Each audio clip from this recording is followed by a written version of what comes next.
नोंगौ नोंथांमोननि गेजेराव दिनै मोनसे बिदिनो लाना फैदों BTR एकर्डनि सायावहाय BTR एकर्डनि जेनाखि इमप्लिमेन्टेसन जानांगौमोन बेनि सायावहाय दिनै MLA लरेन्स इस्लारि सारा खुगा बेखेवदों आरो बेनि सायाव माखासे गोनां बाथ्राखौ बुंथिनानै होदों नोंथांमोना सोरबाया गोबाङानो ससियेल मिडियायाव नुखाजोब्बाय निउस मिडियायावहाय थेवब्लाबो बेनि सायावहाय बुंनांगौ दंनानै आं नोंथांमोननो भिडिअ लाना फैदों जाय बिथांमोना नायाखै नोंथांमोना नायबानो जाबाय आं दिनै गुरुत्वपूर्ण भाबै आं बे भिडिअनि सायाव डिसकासन खालामनो नागिरदों जायनो माने MLA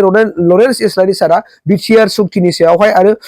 BTR जेनाखि एकर्ड डेखौ जेनाखि साननि थाखाय फालिगोन बिनि सायावबो बाथ्रा बुंथिदों लोगोसेनो BTR माने एकर्डनि बबे बबे दफाफोरा मावफुंजागोन आरो बेफोरबायदि बाथ्राफोरखौ दिनै बिथाङा बुंनानै होदों सफै लोगोफोर नोंथांमोननि गेजेराव अब्ला आं लरेन्स इस्लारि सारनि भिडिअ ससे होगोनसै आं बिनि उनाव नोंथांमोनजों धामाका रायलायनो थांगासिनो फैगौ 27 जानुवारि बावहाय BTR गोरोबथा सानखौ फालिनाय थाखाय आखायाव लादों BTC सरकाराबो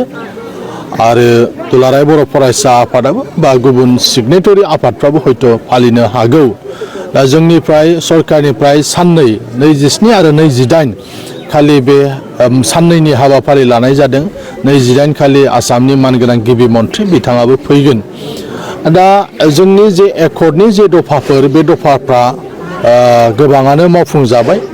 आरो माखासेया मावफुंजानायनि जे लामायाव नोंथांमोना नुगासिनो दङ रायजो राजाफ्राबो आरो फैगौ जे पार्लामेन्टनि जे सेसन जानो थांगासिनो दङ बे सेसनावबो आरो माखासे आयदाफ्रा पार्लामेन्टआव बिल पास जागोन दा बेबायदियै सरकारजों रायलायबाय थानाय जादों आरो सरकाराबो जोंनो एसुरेन्स होदों बिथांमोना जे एकर्डनि जे दफाफोर बे दफाफोरखौ मावफुंनानै होगोन दा बेनि थाखाय मानगोनां जोंनि BTRनि चिफ प्रमद बर' बिथांनि दैदेननायाव सरकारजों सावरायबाय थानाय जायो आरो सरकाराबो बेबायदिनो एकर्डनि दफाफोरखौ मावफुंगासिनो दङ नोंथांमोना बे बा रायजो राजाफ्रा बे आयदाखौ नुगासिनो दङ जों मिजिंथियो जे बेयो माखासे समनि गेजेरावनो एकर्डनि गोनां जिफोर खामानि दफाफोर बेफोर गासिबो मावफुंजागोन भिडिअखौथ' नुखाबाय लरेन्स इस्लारि सारा दिनै BTR एकर्डनि सायाव माखासे गोनां बाथ्राखौ बुंथिनानै होबाय जे थांनाय 2020 मायथाइनि 27 जानुवारि खालि BTR एकर्डआ जादोंमोन बेखौ बयबो मिथिखागौ एकदमबारे खुला-खुलि बाथ्रा बेखौ रावबो माने लुका सामबाबो गैया आरो मोनथियै रावबो गैखाया दा बिनिखायनो बोसोरफ्रामबो फालिनाय बायदिनो एकर्ड डे हिसाबै फालिगोन माने गासैबो सिगनेटरिसफ्रानो हयथ' फालिगोन बेखौ बिथाङा मिजिंथिदों माने एबसुआबो चिराङाव माने फालिगोन बेखौहाय बिनिखायनो BTC हिसाबै BTC सरकारनिफ्राय बिथांमोनाबो फालिगोन 27 आरो 28 आवहाय आरो 28 आव आसामनि chief minister doctor Himanta Biswa शर्माया फैगोन बेखौ स्पष्ट बुंखाबाय लोगोसेनो फैबाय थानाय जेनाखि एसेम्बलि सिजन फैगासिनो दङ माने बे एसेम्बलि सिजनाव BTR एकर्डनि माखासे दफाफोर जायफोरनाखि गोदान दफाफोर दङ बेखौ इमप्लिमेन्टेसन खालामनायनि खोथाखौ सरकारा होदों स्पष्ट जाखाबाय नङा होमबा सरकारा माने खोथा होबाय जे फैबाय थानाय जेनाखि एसेम्बलि सिजनावहाय BTRनि एकर्डखौ मावफुंनो बिथांमोना बिल पास खालामगोन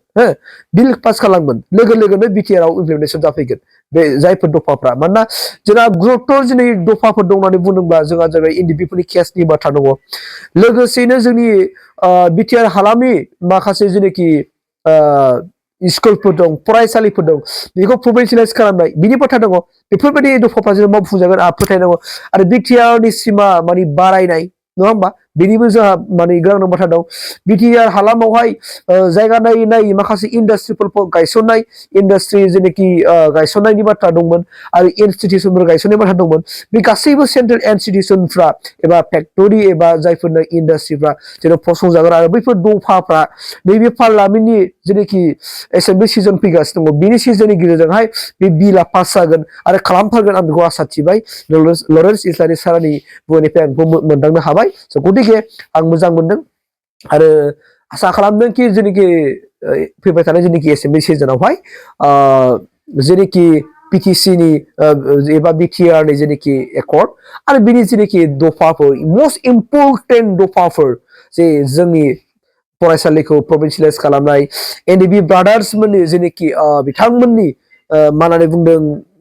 केसफोरखौ हाइनियास आरो नन हाइनियास गासिबो नायनानै बिथांनि केसखौ उइद्र खालामनाय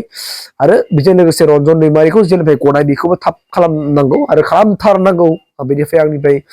बिसास आरो फोथायनाय गोसो गोरबोआव लोगोसेनो 27 आरो 28 थारिखआव जेनाखि BTR एकर्ड डेखौ BTR गभर्नमेन्टनिफ्राय फालिगोन बेखौ मोजाङै मोजां फालिफुंनो हाथों आं बेखिनि आसा आरो मिजिं लानानै आङो बिदिखौ एसेखिनियावनो फोजोबबाय थेंक इउ